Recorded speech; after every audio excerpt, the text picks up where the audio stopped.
సంసార కెరటాలు 4వ భాగం. 3వ భాగంలో సుభద్రకు శోభనాద్రితో వివాహం జరుగుతుంది.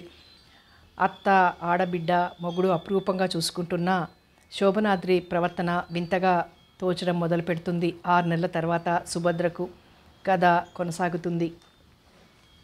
భర్త చీటికి మాటికి ఎందుకలా ఉంటున్నాడో అర్థం కావటం లేదు సుభద్రకి. తన వల్ల ఏదైనా తప్పు కానీ పొరపాటు కానీ జరిగిందా అంటే అదేం కనిపించటం లేదు. ఎంత ఆలోచించినా అయినా మనిషి కడుపులో మాయ, గోవు కడుపులో గుట్టు ఎవరికి తెలుస్తుంది అనుకుని ఊరుకుంది. ఒకనాడు మధ్యాహ్నం హఠాత్తుగా ఇంటికొచ్చాడు శోభనాద్రి. ఎన్నడూ పగలు భోజనానికి రాని భర్త అలా వచ్చేసరికి సంతోషం వేసింది సుభద్రకి. వారం రోజుల నాడు శోభనాద్రి స్నేహితులంతా పిక్నిక్ వెళ్తున్నారని, అంతా ఆడవాళ్లతో వస్తున్నారు కనుక తనను కూడా తీసుకెడతానని అన్నాడు. ఆ మాట చెప్పటానికే వచ్చి ఉంటారు అనుకుంది సుభద్ర. ఆనందంగా ఎదురు వెళ్ళింది. కానీ శోభనాద్రి భార్య సంతోషాన్ని ఏమాత్రం గుర్తించలేదు. ముందుగా అమ్మేది అన్నాడు కంగారుగా. ఏమిటలా కంగారుగా ఉన్నారు అంది సుభద్ర ఆతృతగా. అమ్మేదంటే ఏమిటా యక్ష ప్రశ్నలు అన్నాడు కోపంగా. లోపల నిద్రపోతున్నారనగానే తల్లి గదివైపు నడిచాడు శోభనాద్రి. సుభద్రకి భర్త వైఖరి అయోమయంగా ఉంది. శోభనాద్రి తల్లి గదిలోకి వెళ్ళి తలుపులు మూసేశాడు. ఏం జరిగిందో తెలియదు కానీ పావుగంట తర్వాత ఏవో కేకలు, అస్పష్టంగా మాటలు వినబడసాగాయి సుభద్రకి. పోనీ గది దగ్గరికి వెళ్ళి విందామంటే ఎదురుగా కమల గది తలుపు తెరిచే ఉంది. కమల మంచం మీద కూర్చొని ఏదో చదువుకుంటోంది. అందుకని వెళ్ళటానికి సాహసించలేదు సుభద్ర. గదిలో తల్లి కొడుకులు ఎందుకలా దెబ్బలాడుకుంటున్నారు? తనకి చెప్పకూడనిది, తను వినకూడనిది ఆయనకి ఏం ఉన్నాయి కనుక. మరో అరగంట తర్వాత విసురుగా తలుపులు తెరుచుకొని గదిలోకి వెళ్ళిపోయాడు శోభనాద్రి. సుందరమ్మ గట్టిగా నేలను తన్నుకుంటూ ఏదో గొణుక్కుంటూ వంటింట్లోకి వెళ్ళిపోయింది విసురుగా. 5 నిమిషాలు గడిచాక తను మెల్లగా గదిలోకి నడిచింది సుభద్ర. శోభనాద్రి 2 చేతులు తల వెనక పెట్టుకుని కళ్ళు మూసుకొని పడుకున్నాడు. ఒక్క క్షణం అతన్ని పలకరించడానికి తటపటాయించింది సుభద్ర. ఏమండి, భోజనం వడ్డించమంటారా అంది నెమ్మదిగా. ఒక్కసారి కళ్ళు తెరిచి సీరియస్గా చూశాడు శోభనాద్రి. ముఖమంతా పీక్కుపోయింది. మళ్ళీ ఎందుకో తనను తాను సంభాళించుకొని భార్య ముఖంలోకి పరీక్షగా చూశాడు. ఏమిటండి అలా చూస్తారు? భోజనం వడ్డించనా? వద్దు, నాకు ఆకలిగా లేదు అన్నాడు ముక్తసరిగా తలదించుకొని. ఆకలి లేకపోవటం ఏమిటి? ఒంట్లో బాగాలేదా అంది. మనసే బాగుండలేదు. అసలు ఏమైంది? నాతో చెప్పకూడందా? చెప్పందే నాకెలా తెలుస్తుంది అంది సౌమ్యంగానే. శోభనాద్రి ఏం జవాబు చెప్పలేదు. పోనీ నాతో చెప్పకూడంది అయితే వద్దులేండి. ఆహా, అదేం లేదు సుభా. అర్జెంటుగా 15,000 అవసరం వచ్చింది. ఎవరిని అడగాలో నాకేం తోచటం లేదు. పోనీ స్నేహితులను అడుగుదామంటే మొహమాటం. నేను వాళ్ళకిచ్చిన వాడిని కానీ వాళ్ళని ఏనాడు అడిగిన వాడిని కాను. అమ్మని అడిగితే ఒక్కసారిగా అంత మొత్తం లేదంది. ఎలా సర్దుబాటు చేయాలో తెలియక సతమతం అయిపోతున్నాను. ఇలాంటి స్థితిలో నాకు తిండి మీద మనసు పోతుందంటావా అంటూ భార్య ముఖంలోకి చూశాడు. మరి బ్యాంకులో ఏం లేదా? లేదు, మొన్ననే 60,000 తెచ్చి సరుకు కొన్నాను. పోనీ ఆ రోజు మీ స్నేహితురాలు సినిమాలో కనబడిందే, వాళ్ళ దగ్గర ప్రయత్నించకపోయారా? అదే అనుకున్నాను. ఆయన ఉంటే ఎంతైనా సర్దేవాడు. కానీ ఆయన వైద్యం నిమిత్తం వాళ్ళు అమెరికా తీసుకువెళ్ళారు. వాళ్ళు ఉంటే ఇంత ఆలోచించాల్సిన అవసరం వచ్చేది కాదు నాకు అన్నాడు బాధగా. అయితే మా నాన్నగారికి ఉత్తరం రాయండి, వెంటనే పంపిస్తాడు. మళ్ళీ మన డబ్బు చేతికొచ్చాక ఇచ్చేయొచ్చు అంది సుభద్ర. వద్దు వద్దు, అది బాగుండదు. కావలసిన వాళ్ళ దగ్గర అప్పుగా తీసుకోవటం నాకు అసలు నచ్చదు. నువ్వు ఇలా అంటావని నాకు ముందే తెలుసు. అందుకే నీతో చెప్పలేదు. నువ్వు మరీ బలవంతంగా అడిగితే అన్నాడు అభిమానంగా. ఏం పర్వాలేదు, దీంట్లో అభిమాన పడాల్సింది ఏముంది కనుక. ఆయనేం అనుకోరు అంటూ లోపలికి వెళ్ళి కవరు, పెన్ను తెచ్చిచ్చి ఉత్తరం రాయమంది. అబ్బా, ఏమిటి సుభద్ర, నువ్వు మరీ తొందర పెట్టేస్తున్నావు. నన్ను కాస్త ఆలోచించుకొని అన్నాడు తడబడుతూ. ఎందుకండి అంత మొహమాటం? మనకి ఇబ్బంది వస్తే నాన్నకు వచ్చినట్లు కాదు. మీకు అంత సిగ్గుగా ఉంటే నేను రాయిస్తున్నట్లు రాయండి. సుభద్ర చెప్పిన మాట నచ్చింది శోభనాద్రికి. ఆమె రాయిస్తున్నట్టు, ఇది తనకు మాత్రం ఇష్టం లేనట్టు. సుభద్ర బలవంతం మీద రాస్తున్నానని రాశాడు. పోస్ట్లో పడేసి రమ్మంది ముందు. ఆమె చెప్పినట్లే చేశాడు. తర్వాత సుభద్రే అతని దగ్గరుండి భోజనం తినిపించింది. ఆ రోజంతా సుభద్ర కొంగు పట్టుకునే తిరిగాడు శోభనాద్రి. శోభనాద్రి చేత సుభద్ర ఒక్కసారే ఉత్తరం రాయించింది తండ్రికి. అది మాత్రమే ఆమెకు తెలుసు. భర్త ఆ 15,000 కాక మరో 2 సార్లు ఆమె రాయించినట్లే రాసి 30,000 తీసుకున్నట్లు సుభద్రకి అస్సలు తెలియదు. శోభనాద్రి 4వసారి ఉత్తరం రాస్తే సమయానికి డబ్బు సర్దుబాటు కాలేదని పుణ్యకోటి ఉత్తరం రాసిన సంగతి మాత్రం సుభద్రకి తెలియదు. ఎంత ఊటబావి అయినా అదే పనిగా చేదితే ఎంతవరకు ఊరుతుంది? ఈ రహస్యం మాత్రం సుభద్రకు చెప్పలేదు శోభనాద్రి. ఈ మధ్య భర్త ప్రవర్తనలోనే కాక అత్తగారిలో ఆడపడుచులో కూడా మార్పు వచ్చినట్లు గమనించింది సుభద్ర. సుందరమ్మ అస్తమానం ఏదో వంకన సుభద్రని అది చెయ్యలేదని, ఇది బాగాలేదని, తిని కూర్చుంటుందని, తనొక్కర్తిని చెయ్యలేనని, అస్తమానం పక్కింటామెతో కబుర్లేనని ఏదో రకంగా సాధిస్తోంది. అత్తగారి ధోరణి సుభద్రకి భయం కలిగించింది. వంటింట్లోకి రావద్దన్న ఆనాటి అత్తగారి మనస్తత్వానికి ఈనాటి ఆవిడ ధోరణికి చాలా బాధపడింది. సుందరమ్మ ధోరణి రాను రాను తీవ్రంగా మారింది. అత్తింటి కోడలివి గనక ఇలా కూర్చొని తినటానికి మీ నాన్న పంపిన ఆరణపు వంట మనుషులు ఎవరూ లేరు. అత్తగారు ఒకతి వంట ఇంట్లో ఈ పెద్ద వయసులో చేస్తోందే, ఆవిడని కాస్త సుఖపెడదామన్న మాట అయినా లేదు. ఇంకా చెయ్యటం నా వల్ల కాదు. ఇవాల్టి నుంచి ఇంటి పని వంట పని అంతా నువ్వే చెయ్యి అంది గట్టిగానే సుందరమ్మ. అలాగేనండి అంది లోపల భయంగా ఉన్నా. ఎలాగో తంటాలు పడి వంట ఆ పూటకి అయిందనిపించింది. అలవాటు లేని పని కావటంతో ఆ కాస్తకే ఒళ్లంతా నెప్పులుగా అనిపించింది. భయపడుతూనే అత్తగారికి ఆడపడుచుకి వడ్డించింది సుభద్ర. ముద్ద నోట పెట్టకుండానే కొట్టినంత పనిచేసింది సుందరమ్మ కోడల్ని. ఏమిటి అన్నం వండటం? అసలు నువ్వు ఆడదానివేనా? అన్నం వండే లక్షణం ఇదేనా? మేమేం రోగిష్టిమారి వాళ్ళమా అన్నం జావ కాచినట్లు కాచావు? ఇదన్నమాట నీకొచ్చిన వంట నిర్వాకం. ఇంతకాలం రెక్కలు పడేటట్లు నేను వండి పెడితే కూర్చొని గౌరమ్మలాగా తిన్నావుగా. మాకు చేసి పెట్టాలంటే నీ చేతులు పడిపోయినాయా? వంట వార్పు కూడా చేతకాని మొద్దుని మీ బాబు దేనికి పంపినట్లు మా నెత్తినెక్కటానికా? అయ్య పెంచిన బిడ్డ అమ్మ పెంచిన బిడ్డ అని అన్నారందుకే ఇంట్లో ఆడమనిషి ఒక్కతి తగలబడిందిగా. అది నేర్పలేదా నీకు? అంటూ భద్రకాళిలా విరుచుకుపడింది సుందరమ్మ. నాకు వంట బాగా చేత కాదత్తయ్యా. అన్నం ఎలా వార్చాలో నాకు తెలియదు. రేపటి నుంచి బాగా వండుతాను అంది భయంగా సంజాయిషి ఇస్తూ. అవును మరి ఎలా చేతనవుతుంది? పని పాట లేకుండా అస్తమానం ఇళ్ళు పట్టుకు తిరగడమే సరిపోయిందాయే. ఇంకా వంట నేర్చుకునే తీరికెక్కడది నీకు? గుర్రంలా ఎదిగావు మళ్ళా అంది తీక్షణంగా చూస్తూ. సుభద్ర తలెత్తలేదు, మాట్లాడలేదు. ఏం మాట్లాడవు? మూగమొద్దులాగా వాగి నోరెండి అదే చస్తుంది. దీనికెందుకు జవాబు ఇవ్వాలి అనేగా నీ నిర్లక్ష్యం? అమ్మో ఎన్ని తెలివితేటలే నీకు! ఎంతకైనా తగుదువే. నీ ఆలోచనలు కానీ నీ జానతనం కానీ అబ్బా అంటూ బుగ్గలు నొక్కుకుంది సుందరమ్మ. సుభద్ర తనకు తల్లి లేనందుకు మొదటిసారిగా ఏడ్చింది. పినతల్లి దగ్గర తండ్రి వంట నేర్చుకోమని బ్రతిమాలి చెప్పినా వినకుండా ఆయన మాట నిర్లక్ష్యం చేసినందుకు లోపలే తనను తాను తిట్టుకుంది. తండ్రి వంట పని చేతగాని తనను అత్తారింట్లో ఎవరు పెంచిన బిడ్డ అంటారని చెప్పిన మాట అత్తగారు అక్షరాలా అనటంతో తండ్రి మాటల్లో ఎంత నిజముందో అర్థమైంది సుభద్రకి. ఎందుకలా మూగిమొద్దులా మా ఎదుట నిల్చొని ఏడుస్తావు? ఎద్దులా ఎదిగి ఒంటి మీద 25 ఏళ్ళొచ్చినా పని పాట చేతకాని దాన్ని కట్టుకోవటం మా కర్మ. మాటకు ముందు ఏడుపోకటి దరిద్ర పెద్దమ్మలాగా మేమేదో కొట్టి చంపుతున్నట్లుగా. ఆ అన్నమంతా పారేసి మళ్ళీ వండు. ఈసారి తిన్నగా వండకపోతే నీ కాళ్ళు చేతులు విరక్కుడుతుంది మా అమ్మ అంది కమల తీవ్రంగా. అయిందనుకున్న పన్ని మళ్ళా మొదటికొచ్చింది. ఈసారి అన్నం ఆకారం వచ్చింది కానీ కాస్త పలుకైంది.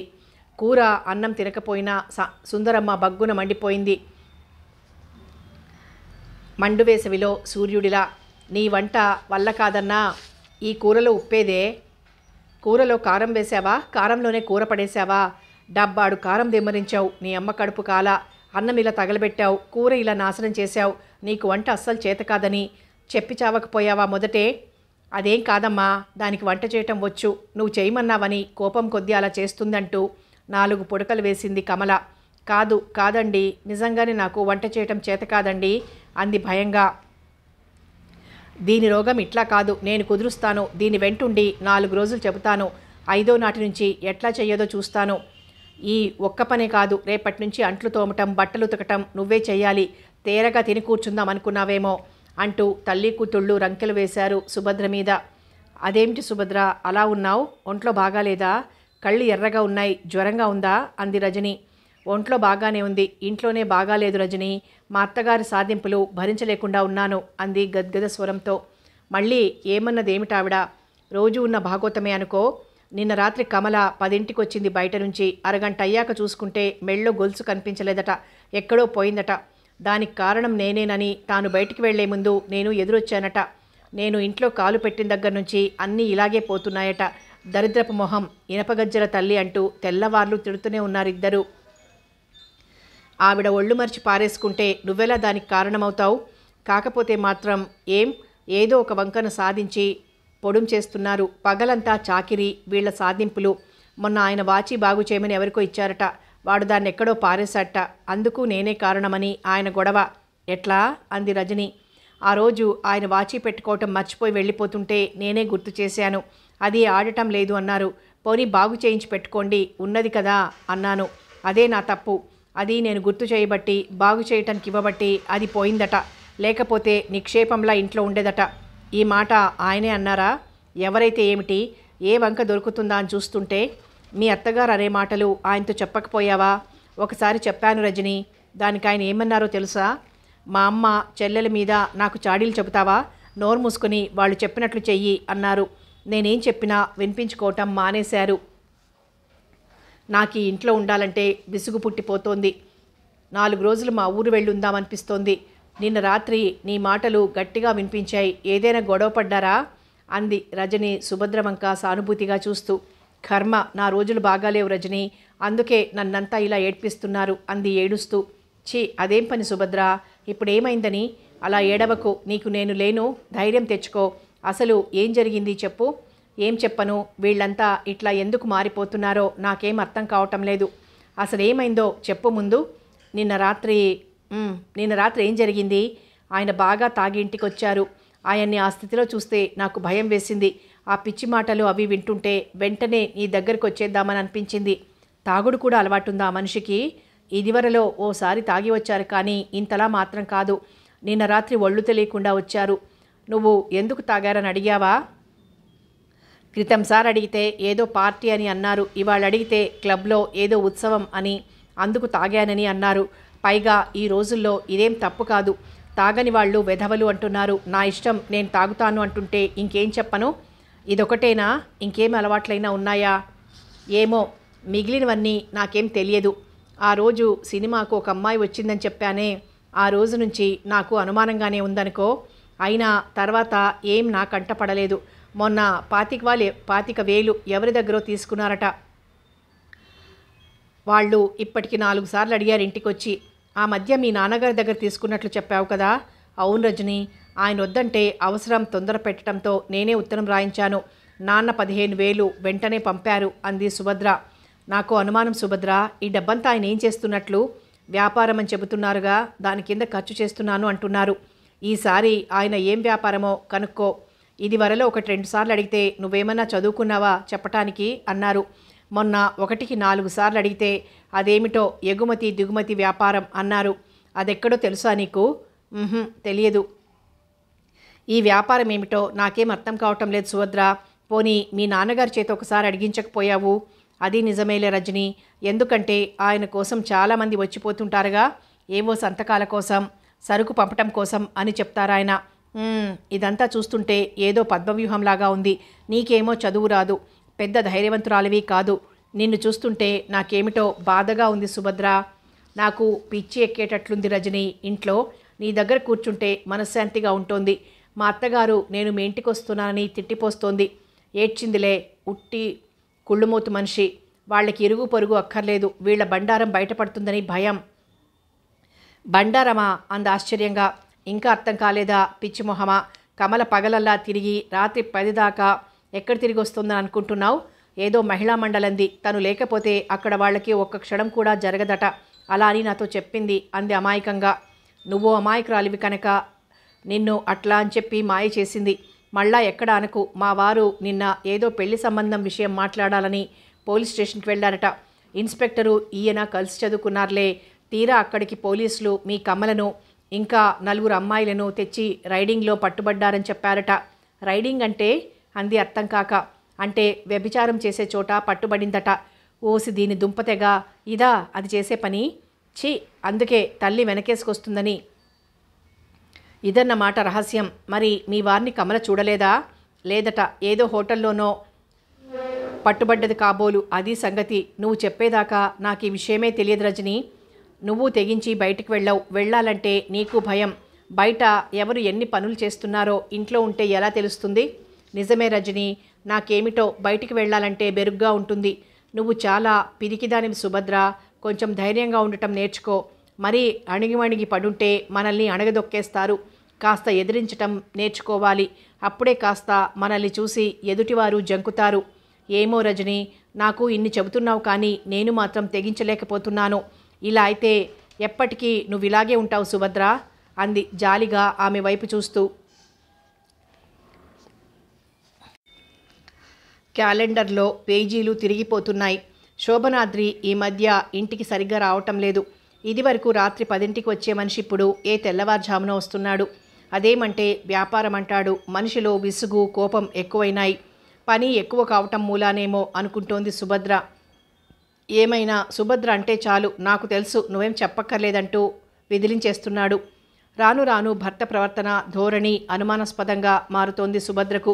తాగొస్తున్నాడు. ఇలా తాగటం ఏమిటంటే క్లబ్లో పార్టీ అనో ఫారినర్స్ వచ్చారనో, దేశనాయకుడు పోయిన సందర్భంలో సంతాప సభలో తాగానని, అదైనా వాళ్ల కోసం లైట్గా అని విసుక్కుంటూనే చెప్పేవాడు.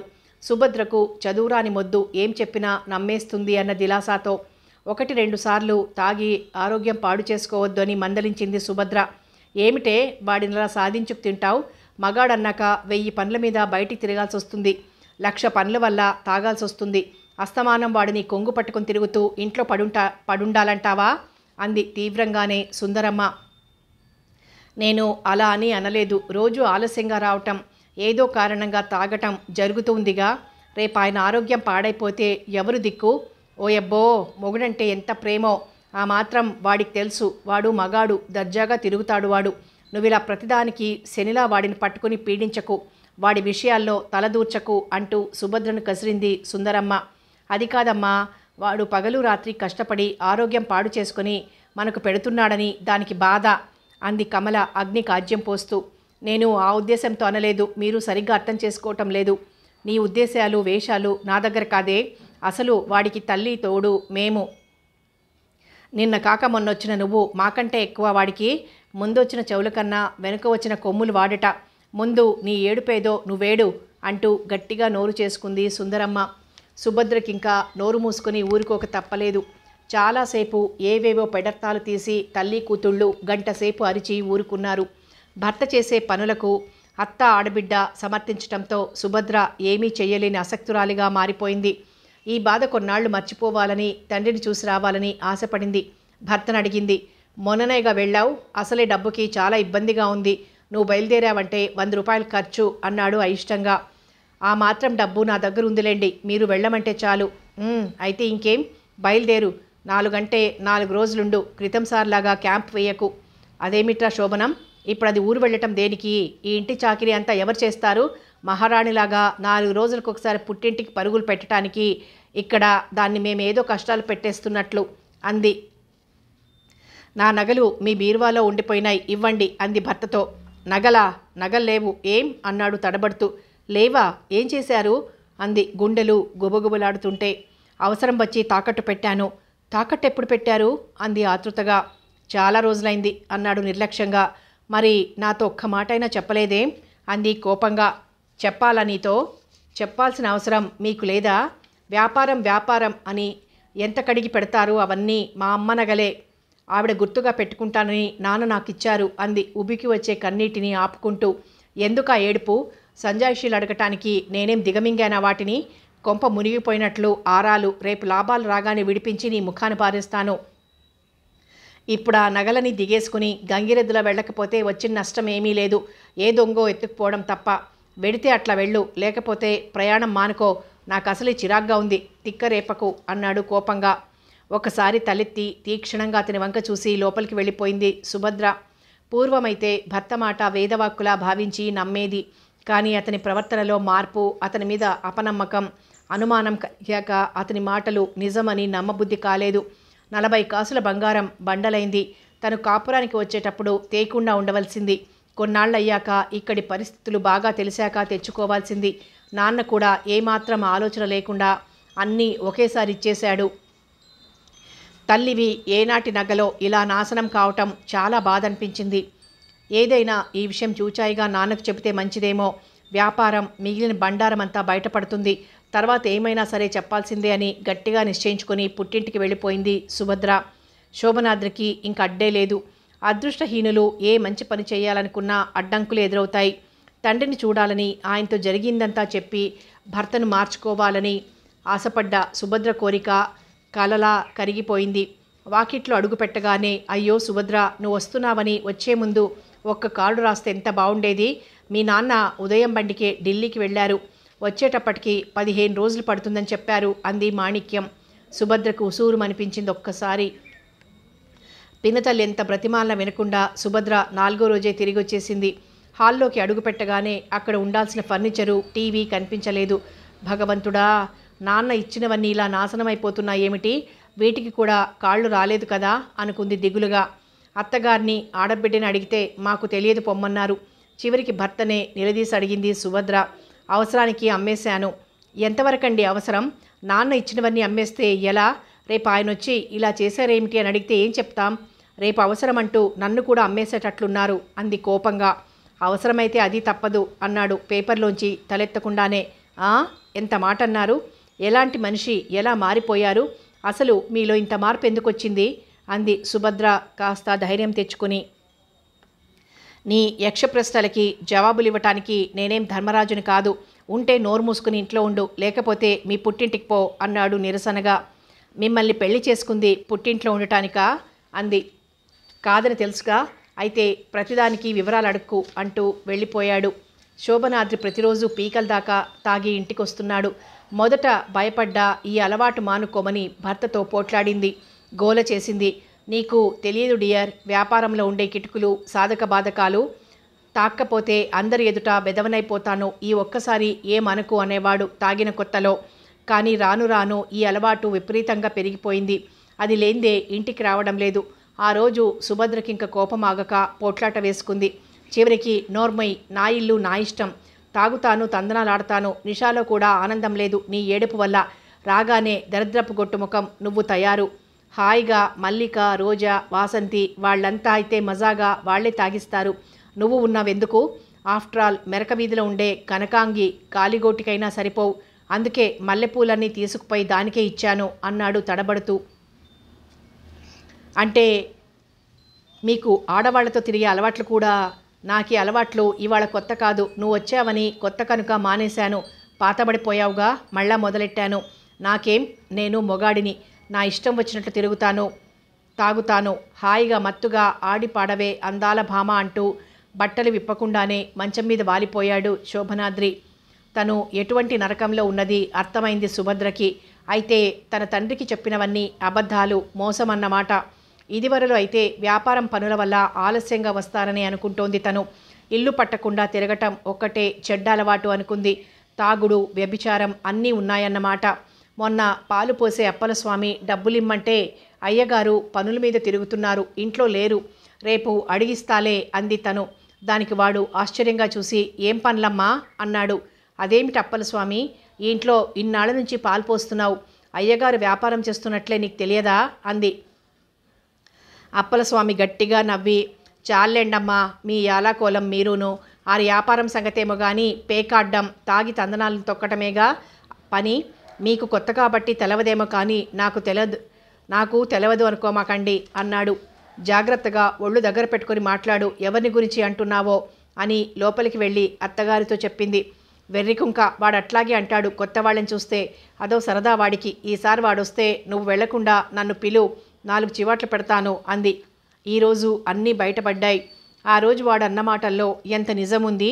ఇన్నాళ్ల ప్రవర్తన నటనే కాబోలు. నాన్న ఎంతో మంచి సంబంధం, అబ్బాయి బుద్ధిమంతుడని పొంగిపోయాడు. ఇప్పుడు ఈ విషయం తెలిస్తే ఎంత కృంగిపోతాడు. చిన్నప్పటి నుంచి అల్లారుముద్దగా పెంచి తన కోసం వేలకు వేలు ఖర్చు పెట్టి తనెంతో సుఖ సంతోషాలతో హాయిగా కాపురం చేసుకుంటోంది అని కలలు కంటున్నాడు. ఈ నిజం ఆయనకి తెలిస్తే కలలన్నీ కరిగిపోవు.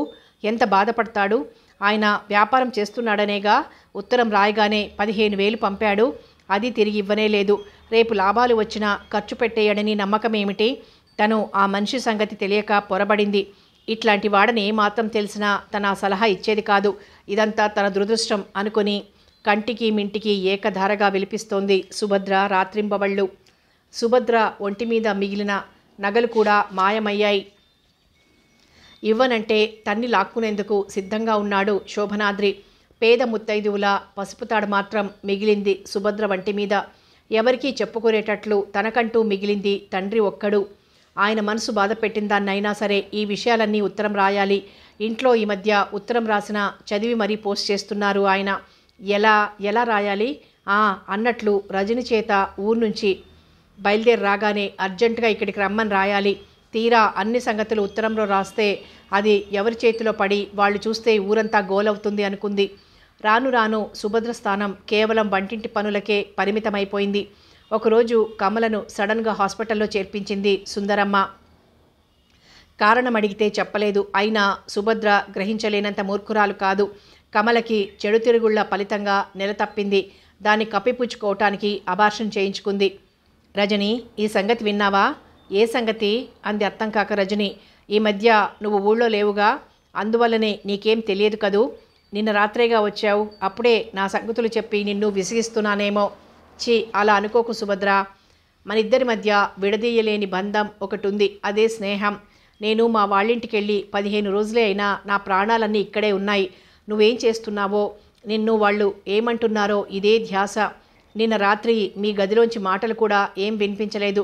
మా గదిలో మాటలు మీకు బాగా వినిపిస్తాయా? గట్టిగా మాట్లాడుకుంటే బాగానే వినిపిస్తాయి. ఇంతకీ ఏదో చెప్పబోయి మానేశావు, ఏమిటది? అంది ప్రశ్నార్థకంగా సుభద్ర ముఖంలోకి చూస్తూ. ఆయన ఏం చేశారో తెలుసా రజని? నా నగలు కొత్తలో బీరువాలో దాచిపెట్టారా? అవన్నీ నాకు తెలియకుండానే తాకట్టు పెట్టేశారట. మా నాన్న ఇచ్చిన టీవీ, సోఫా సెట్టు, ఇంట్లో ఫ్రిడ్జు అన్నీ అమ్మేశారు. నా వంటి మీద నగలన్నీ తీసుకున్నారు. రోజు బాగా తాగి ఇంటికొస్తున్నారు. పైగా అంటూ ఏడుపు ముంచుకు రావటంతో ఏం చెప్పలేకపోయింది. ఏమిటి సుభద్ర, ఏమైంది చెప్పు? ఆయనకి బజారు ఆడవాళ్లతో తిరిగే అలవాటు నేను రాకముందు నుంచి ఉందట. మొన్న స్పష్టంగా అనేశారు. నాకంటే వాళ్లే నయమట. అలా చాలామందితో ఇప్పుడు తిరుగుతున్నారట. చండాలుడు. ఆ అలవాట్లు కూడా ఉన్నాయన్నమాట. నువ్వేమన్నావు? ఏమంటాను? ఏమన్నా అంటే నా ఇల్లు నా ఇష్టం అంటున్నారు. ఇలా చేస్తే నేను మా వాళ్ళింటికి పోతానని బెదిరించలేకపోయావా? అంది కోపంగా. నేను ఆ మాట అనకుండానే ఆయనే పొమ్మన్నారు. అయితే ఇంక లాభం లేదు. మీ నాన్నకు ఉత్తరం రాయటమే మంచిది. వచ్చి తాడో పేడో తేల్చి నిన్నీ నరకంలోంచి తీసుకుపోతారు. ఇట్లాంటి మొగుడికి పెళ్ళాంలా బ్రతకటం కంటే మొగుడు వదిలిన ఆడదాన్లా బ్రతకడం నయం. నేను నాన్నను అర్జెంటుగా రమ్మని రాయమన్నానని ఉత్తరం రాసి పోస్టులో వెయ్యి రజని. మా ఇంట్లో అయితే వీళ్ళు నేనేం రాస్తున్నానో అని ఉత్తరాలు చించి మరీ చూస్తున్నారు. అలాగే అన్ని విషయాలు ఇక్కడికి వచ్చాకే చెప్పొచ్చులే. ఆయన ఇవాళో రేపో రావాలి ఢిల్లీ నుంచి. రాగానే అర్జెంటుగా బయలుదేరి రమ్మని రాయ్. అట్లాగే అంది రజని. అవును సుభద్ర, కొడుకు ఇంత చెడిపోతున్నా మీ అత్తగారు మందలించేదేమతన్ని? మందలించే మాట అయితే ఇంతవరకు ఎందుకు వస్తుంది? పైగా నేనేమన్నా అంటే నన్ను తిడుతుంది. అలా అంటే కనుక ఈయన బాగుపడేవారు. కమల తిరుగుళ్ళు మానేది. అదేమంటే ఇంట్లో దానికి తోచక మహిళా మండలికి వెళ్తుందనేది. ఇప్పుడు ఆ పిల్ల కడుపు పోయి హాస్పిటల్లో చేరింది. అలాగా రోగం వదిలింది. అయినా భర్త పోయాడనుకో మళ్ళీ పెళ్లి చేయొచ్చుగా.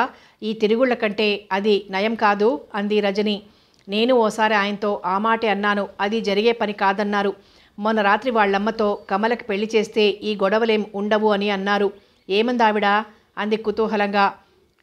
ఏమిటండి, పెళ్లి చేసుకుని వెధవ బాదరాబందీ పెంచుకోవటం దానికి ఇష్టం లేదురా అంది. ఇలా తిరుగుళ్ళు మరగటం బావుంది కాబోలు అంది చీత్కారంగా. అవతల తల్లి అండ ఉందిగా, అది చూసుకునే ఈ అహంకారం. మీ ఆయన ఎందుకిలా మారిపోయాడని ఆలోచిస్తున్నాను. నాకు అదే అర్థం కావటం లేదు. మొన్నటిదాకా బాగానే ఉండేవారు. నేను పండక్కి మా ఊరు వెళ్ళొచ్చిన దగ్గర నుంచి అంతా తారుమారుగా ఉందనుకో. పైగా ఆ తల్లి కూతుళ్ళు కూడా కక్ష కట్టి నన్ను కాల్చుకు తింటున్నారు. ఏం చేసినా ఏదో ఒక వంక మీద తిట్టడం, అరవడం. ఇంతకీ ఆయన సరిగ్గా ఉంటే నాకీ తిప్పలెందుకు రజని? నిజమే, మా వారికి ఈ ఊరంతా తెలుసు. కానీ మీ ఎక్స్పోర్ట్ అండ్ ఇంపోర్ట్ కంపెనీ మాత్రం ఎక్కడా లేదని చెప్పారు. ఈ విషయం ఆయనకు కూడా తెలుసా రజని? అంది సిగ్గుపడుతూ. సిగ్గెందుకు రజని? ఇలా బాధపడే ఆడవాళ్ళు ఎంతమంది లేరు? మా పిన్నత్తగారి కూతురు నీలాగే చాలా కష్టాలు పడింది. చివరికి బాగానే ఉన్నారనుకో. అయినా అదే మాట అంటాను, నీ బాధలు విని ఇలాంటి కష్టాలు నేను వినలేను అని. నాన్న రాగానే అన్నీ తేలిపోతాయిగా. నువ్వు ఆయన మీద కొన్ని అనుమానాలు ఉన్నాయి నాకని చాలాసార్లు అంటే నేనే కొట్టి పారేశాను. కానీ నీ అనుమానాలు వృధా కావని నాకు బాగా నమ్మకం రజని. ఇప్పుడు కళ్ళారా చూస్తున్నానుగా. అంతే సుభద్ర, మనకెంత కళ్ళున్నా ఒక్కోసారి పామును చూసి తాడే అనుకుంటాం. సూర్యుడు ఉదయిస్తున్నాడు, అస్తమిస్తున్నాడు. పగలు రాత్రి యథాతథంగా వచ్చిపోతున్నాయి. వంట పనితో, అత్తగారి తిట్లతో, భర్త ప్రవర్తనతో విసిగిపోతోంది సుభద్ర. తండ్రి ఇవాళొస్తాడు రేపొస్తాడని ఎదురు చూస్తోంది రోజులు లెక్క పెట్టుకుంటూ. మంచివాళ్లకి కష్టాలు తప్పవు. ఆ రోజు తండ్రి కోసం ఎదురు చూస్తున్న సుభద్రకి వచ్చిన టెలిగ్రామ్ పిడుగుపాటే అయింది. గోరు చుట్టుకే రోకటిపోటు అన్నట్లు తగిలిన గాయానికే దెబ్బ తగులుతుంది.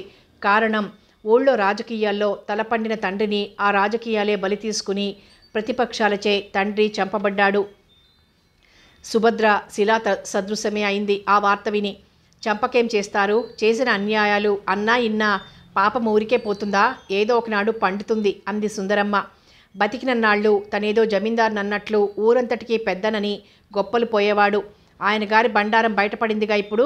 వాళ్ళకేం అన్యాయం చేశాడో చంపి పారేశారు అంది కమల నేరాలు ఆరోపిస్తూ. చచ్చినవాడి పాపాలు మనకెందుకులే, వాడి చావు వాడే చచ్చాడు అంది సుందరమ్మ. అయినా వెళ్ళకపోతే ఏం బాగుంటుందండి అంటూ సుభద్రను తీసుకుని బయలుదేరాడు శోభనాద్రి. అదృష్టవంతుల్ని చెరిపేవారుండరు. అలాగే శోభనాద్రి అదృష్టవంతుడు. అతనికి డబ్బు చాలా అవసరం. ఎక్కడా అప్పు దొరకడం లేదు. ఇలాంటి సమయంలో ఆస్తిపాస్తులున్న మామగారి చావు అతనికి శుభవార్త కాక ఏమవుతుంది మరి? ఆ సంతోషం మనిషిని నిలవనీయలేదు. అందుకే వెంటనే ప్రయాణమయ్యాడు ఊరికి ఉత్సాహంతో. పుణ్యకోటి బంగళా దెయ్యాల విడుదల బోరుమంటోంది. ప్రతి ఇంట్లోనూ విషాదం మూర్తి భవించినట్లు తొంగి చూస్తోంది. అందరి హృదయాల్లో దుఃఖం కరుడు కట్టినట్లుంది. ప్రజలంతా తలల్లేని మొండాల్లా చుట్టుపక్కలే నిలబడిపోయారు. మిట్ట మధ్యాహ్నం కావస్తున్నా ఏ ఇంట్లోనూ పొగలేవలేదు. ఊరంతా దుఃఖ సముద్రంలో మునిగిపోయింది. వాకిట్లో సుభద్ర, మాణిక్యం తలలు బద్దలు కొట్టుకొని ఏడుస్తున్నారు. అప్పటికే జనమంతా ఆయన చావును గురించి చాలా కట్టుకథలు ప్రచారంలోకి తెచ్చారు. వరండాలో పుణ్యకోటి తమ్ముడు రామచంద్రం మొదలు నరికిన చెట్టులా కూలిపోయి ఉన్నాడు. చుట్టుపక్కల ఆడవాళ్లంతా కట్టకట్టుకొచ్చి సుభద్రను ఓదారుస్తున్నారు. కానీ వాళ్ల ఓదార్పు ఆమె గుండెల్లో రగులుతున్న దావాగ్నిని చల్లార్చటం లేదు. ఎదుటనున్న భయంకర దృశ్యం చూడలేను అన్నట్లు మోకాళ్లలో తలదూర్చి ఏడుస్తోంది సుభద్ర గుండెల విసేటట్లు. ఇంటికి కొద్ది దూరంలో పుణ్యకోటి శరీరం మకుటం లేని మహారాజులా పడి ఉంది. ప్రజలంతా దూరంగా ఉండి ఆ దృశ్యాన్ని తిలకిస్తున్నారు. కొందరు సానుభూతి చూపిస్తున్నారు. ఎట్టా బతికిన మహారాజో పట్టుపరుపుల మీద తొంగోవలసిన మడిసి ఈరోజు కటిక నేల మీద పడి ఉండాడు. ఎవరికెట్టా రాసిపెట్టిందో అని ఒకరు. అసలీ ధర్మరాజును చంపటానికి ఎన్ని గుండెలరా, సీమకి కూడా అపకారం చేసి ఎరిగినోడు కాదు అని. కర్మ ఏనాటి పాపమో, లేకపోతే ఇంత ఘోరమా అని. పాపం బతికినన్నాళ్ళు కూతురి మీద పేనాలు పెట్టుకుని బతికాడు. చివరి చూపైనా నోచుకోలేదని. అసలు ఇంతకీ ఎట్లా పోయాడంటారు? రాత్రి 11 గంటలకి పట్నం నుంచి వస్తుంటే బండి దిగ్గానే నల్ల బట్టలేసుకున్న 4 మనుషులు కత్తిపెట్టి పొడిచి పారిపోయారంట. ఎవరికొచ్చిందో పోయే కాలం, ఎవరికట్టా మూడిందో చావు. ఇంత బతుకు బతికి వీధిలో చచ్చినట్లుంది. పాపం భగవంతుడు శానా అన్యాయం చేశాడు. లేకపోతే సుభద్రమ్మకు రావాల్సిన కట్టమా ఇది? ఊరి వాళ్ళని పెట్టిన ఉసురు ఏదో రూపాన పిల్ల కడుపున ఒక కాయ అయినా కాయలేదని మా లావు ఇదైపోయేవాడు. ఇంతకీ చూడటానికి అదృష్టం లేదు. ఇలా చాలా రకాలుగా సానుభూతులు కురిశాయి ఊళ్ళో. అదిగో పోలీసులు వస్తున్నారు అన్నారెవరో. జనమంతా గుంపులు గూడారు. పోలీస్ జీప్ వచ్చి ఆగింది. శోభనాద్రి దిగాడు ముందు. బిలబిలమంటూ పోలీస్ బృందం, ఇన్స్పెక్టర్ల పరివారం దిగింది. జనాన్ని అందరినీ దూరంగా బెదరగొట్టారు. శవాన్ని ఎవరు ముట్టుకోలేదుగా అన్నాడు ఇన్స్పెక్టర్. నేనెవరిని ముట్టుకోనివ్వలేదు అన్నాడో డిటెక్టివ్ నవలలు చదివిన అర్భకుడు. పోలీసులు శవాన్ని పరికించి చూశారు. ఫోటోగ్రాఫర్లు తమ పని తాము చేసుకుపోతున్నారు. పుణ్యకోటి శరీరం వెల్లకిలా పడి ఉంది. కుడి చెయ్యి మాత్రం కత్తిపోట్లు తిన్న గుండెలపై బిగుసుకుపోయి ఉంది. తల పక్కకు వాలిపోయింది. మొహంలో తన్ను పొడిచే వ్యక్తి ఇతనా అన్న ఆశ్చర్యం తొంగి చూస్తోంది. కళ్ళు తెరుచుకునే ఉన్నాయి. బహుశా మనిషికి ఏమాత్రం ప్రాణము ఉన్నా ఆ మనిషిని పట్టించేవాడేమో. వేలిముద్రల నిపుణులు తమ పని పూర్తి చేస్తున్నారు. కొలతలు తీసుకుంటున్నారు. ఇన్స్పెక్టర్ లోపలికి వెళ్ళి ప్రశ్నలు వేస్తున్నాడు. కొందరు కుతూహలంగా చూస్తున్నారు. కొందరు చచ్చిన వాడిని దహనం చేయక ఈ కాండ ఏమిటి అనుకుంటున్నారు. మరికొందరు వివరాలు అడుగుతుంటే మనకెందుకు అన్నట్లు జారుకుంటున్నారు. ఎవరిని ఎన్ని విధాల ప్రశ్నించినా సమాచారం కొండను తవ్వి ఎలకను పట్టినట్లయింది. పోలీసు వారి తతంగమంతా ముగిశాక శవాన్ని పోస్టుమార్టం జరిపే నిమిత్తం బయలుదేరారు. మాణిక్యాన్ని, సుభద్రని పట్టుకోవటం కష్టమైంది. ఇదే కడసారి చూపులు. ఎక్కడ పుట్టాడో, ఎక్కడ మట్టయిపోతున్నాడో అన్నారు అంతా. వాళ్లతో శోభనాద్రి, ఊరి పెద్దలు బయలుదేరారు జీప్లో. తనకి అత్యంత ప్రియమైన కూతుర్ని, ఇన్నాళ్ళు ఏలిన పల్లెని, పరివారాన్ని విడవలేక వెళ్తున్నట్లు కదిలింది పుణ్యకోటి అంతిమయాత్ర. ఆడవాళ్లంతా సుభద్రను, మాణిక్యాన్ని లేవదీశారు. ఆ పూట ఎవరు ఎన్ని విధాల బ్రతిమాలినా అన్నం తినలేదు సుభద్ర. రాత్రి 10 గంటలకు శోభనాద్రి అన్నీ పూర్తి చేసొచ్చాడు. సుభద్ర మరోసారి బావురుమంది. ఎవరు ఎన్ని విధాల ఓదార్చినా ఎవరి దుఃఖం వారిది. రాత్రంతా కన్ను పొడుచుకున్నా కునుకు రాలేదు సుభద్రకు. తండ్రి హఠాన్మరణం ఆమెను ఆశ్చర్యంలో ముంచేసింది. ఎవరు చేసి ఉంటారు ఈ హత్య? తన తండ్రి ఎవ్వరికి అపకారం చేసే మనిషి కాడు. అజాత శత్రువని పేరున్న మనిషి. తనంటే ఎంత ప్రాణం. అలాంటి తనను వదిలి ఎలా వెళ్ళిపోగలిగాడు? పండక్కి చూడటమే తనను ఆయన చూడటానికి వచ్చింది ఒక్కసారి. ఉన్నది కూడా ఒక్క పూట. ఇంకా నాన్నొస్తాడు, తన సమస్యకు పరిష్కారం చూపిస్తాడు అని ఆయన కోసం ఎదురు చూస్తోంది తను. ఇంకా తన సంగతి ఎవరికి కావాలి? తనకు అండగా తండ్రి అనేవాడు ఒకడు ఉన్నాడంటేనే నన్నిన్ని బాధలు పెడుతున్నారే. ఇంకా నాకెవ్వరూ లేకపోతే తామే దిక్కని ఇంకా ఎన్ని కష్టాల పాలు చేస్తారో. ఇంకా ఈ జన్మకు నాన్నొస్తాడు, నన్ను ఉద్ధరిస్తాడన్న ఆశ లేదు. పెళ్ళైన దగ్గర నుంచి కొత్తలో ఏం సుఖపడిందో అప్పటినుంచి అన్నీ ఎదురు దెబ్బలే. అన్నింటికంటే పెద్ద దెబ్బ నాన్నని పోగొట్టుకోవటం. వార్ధక్యం వల్ల మరణమైనా, ఏదైనా రోగం వచ్చిపోయినా ఇంత బాధ అనిపించదు. తన ఉత్తరం చదివాడో లేదో. చదివి ఉంటే తను అర్జెంటుగా రమ్మన్న మాట చూస్తే చివరికి నా కోసం ఆయన రాలేదు, కానీ ఆయన కోసం నేను రావాల్సి వచ్చింది. తనదెంత దురదృష్ట జాతకమో. ఆయనది తనకంటే ఎక్కువ దురదృష్టం. తన ఉత్తరం నాన్న చదవని పక్షంలో ఆయనకి ఏ బాధ ఉండదు తన గురించి. చదివి ఉంటే తప్పకుండా తన కోసం వచ్చి ఉండేవాడే. తను ఆయన కోసం వచ్చి వెళ్ళినట్లు పిన్ని చెప్పే ఉంటుంది. రాయిలాంటి మనిషి ఎవరో చంపేశారంటే నమ్మశక్యం కావటం లేదు. రాజకీయాల్లో 25 ఏళ్ల అనుభవం ఉన్న మనిషి. అసలు జరిగిన విషయం ఏమిటో ఎవరికీ తెలియదు, నాన్నకి తప్ప. బహుశా ఆ రహస్యం దేవుడికే తెలుసుండాలి. ఆయన తెలిసినా చెప్పలేడు. ఓట్ల టైం కాబట్టి ఈ హత్యకు కారణం ఇది అన్న అపవాదు పడింది. కానీ ఎవరో ఆయనకు బాగా తెలిసిన వాళ్లే ఈ పని చేసి ఉంటారు. అనుమానాలతో మస్తిష్కం వేడెక్కింది సుభద్రకి. 10 రోజులు గడిచాయి. శోభనాద్రి తనే అన్ని కర్మలు యథాతథంగా చేశాడు. మావగారి ఆత్మశాంతికి ఆయన హోదాకి తగ్గట్లుగా దాన ధర్మాలు, గోదానాలు, సంతర్పణలు చేశాడు. 15వ రోజు లెక్కలన్నీ సరిచూసుకొని రావాల్సిన ఆస్తిపాస్తులన్నీ వివరాలు తెలుసుకుని సుభద్రతో బయలుదేరాడు. పరాయిదాన్లాగా నువ్వు వెళ్ళిపోవటం ఏమిటమ్మా సుభద్ర? నెల వెళ్లేదాకైనా ఉండి వెళ్ళకూడదు అంది మాణిక్యం ఆవేదనగా. నాకింకా ఇక్కడ ఏం మిగిలింది పిన్ని? ఈ ఊరితో నాన్నకి రుణం తీరిపోయింది. నాకు ఊరితో, నాన్నతో, రెండింటితో రుణం తీరిపోయింది. ఇంకా నాకు ఆయన వస్తాడనే ఆశ ఉన్నట్లే ఉంది. పండక్కి చూశాను, మళ్ళీ వచ్చి కూడా ఆయన్ని చూడనే లేదు. అవే మాకు చివరి చూపులయ్యాయి అంది ఏడుస్తూ. సుభద్ర మావగారు పోయాక దుఃఖానికి తట్టుకోలేకుండా ఉందండి. ఇక్కడుంటే అవన్నీ మర్చిపోయి తేరుకోలేదు. అక్కడుంటేనే నయం. ఎప్పుడైనా వస్తూ ఉంటుందిలేండి అని చెప్పి బయలుదేరాడు శోభనాద్రి. తండ్రి పోయిన దుఃఖాన్నించి కోలుకోలేదు. రజనీ కాస్త ధైర్యం చెప్తున్నా తండ్రి పోయాక ఎవరుండి మాత్రం ఏం చేయగలరు? ఆమెకంటూ మిగిలిన ఒక్క ఆశ తెగిపోయింది. ఇంకేముంది తనకి? మనోవ్యాధితో మనిషి చిక్కి సగమైంది. తిండి, నిద్ర రెండూ దూరమయ్యాయి. కానీ ఇంటి చాకిరి, మాటలు తప్పటం లేదు. చూడు సుభద్ర, ఎన్నాళ్ళిలా బెంగ పెట్టుకుని ఏడుస్తూ కూర్చుంటావు? మనోవ్యాధికి మందు లేదంటారు. ఇప్పటికే చిక్కి సగమయ్యావు. పోయిన వాళ్లతో మనం పోతామా? క్రమంగా మర్చిపోవాలి అన్నాడు శోభనాద్రి. మర్చిపోయే విషయమా ఇది? ఇక నేను ఏం చూసుకుని బ్రతకాలి? ఎవరి కోసం బ్రతకాలి? ఆయన బావుండి ఆ చావేదో నాకొస్తే బావుండేది అంది ముఖం చేతుల్లో దాచుకుని రోదిస్తూ. అవేం మాటలు? నీకు మేమంతా లేమో? ఇన్నాళ్ళు ఆయన అక్కడ ఉన్నాడని బ్రతకలేదు, ఇప్పుడు అట్లానే అనుకో. పాపి, చిరాయివు అని నాలాంటి వాళ్ళు దేవుడికి కనిపించరు. చూడు సుభద్ర, నువ్వు ఒట్టి మనిషివి కూడా కాదు. లేచి కాస్త ఎంగిలిపడు. కాసేపు పక్కింటి వాళ్ళింటికి వెళ్ళు. అదే ధ్యాసగా ఉంటే ఎలా? మా కోసం కాకపోయినా నీకు పుట్టబోయే బిడ్డ కోసమైనా నువ్వు లేచి తిరక్క తప్పదు అన్నాడు. నేనేదో సుఖపడి చస్తున్నట్లు ఇదొకటి నా ప్రాణానికి అంది చిరాగ్గా. చూడు, మీ నాన్నగారు ఆస్తిలో కొంత మీ బాబాయికి మిగిలింది నీకు రాశారు. ఆయనేమో తనింక పొలం సంగతి ఏం చూడలేనని నీ పొలం ఎవరికైనా కౌలుకిచ్చుకోమని రాశారు. మనకు ఆ ఊళ్ళో ఎవ్వరూ తెలియదు. ఇక్కడి పనులు అక్కడి వ్యవహారాలు చూడాలంటే నాకు తీరి చావదు. అయితే ఏమంటారు అంది నిర్లిప్తంగా. ఎవరికో కౌలుకిస్తే వాళ్ళు సరిగ్గా పంటిస్తారని నాకు నమ్మకం లేదు. పైగా ఏ మనిషిని నమ్మటానికి వీల్లేకుండా ఉంది. అవును, ఏ మనిషిని నమ్మటానికి వీల్లేదు. నమ్మిన వాళ్లే గోతులు తవ్వి అందులోకి దించుతుంటే ఇంక నమ్మకం ఎలా ఉంటుంది అంది భర్త వైపు నిశితంగా చూస్తూ. అందుకని పొలాలన్నీ అమ్మేసి డబ్బు నీ పేరా బ్యాంకులో వేద్దామనుకుంటున్నాను. దీని మీద నువ్వు ఒక్క సంతకం చేస్తే చాలు అన్నాడు లాలనగా. ఎటూ దారి లేక మౌనంగా సంతకం పెట్టింది సుభద్ర.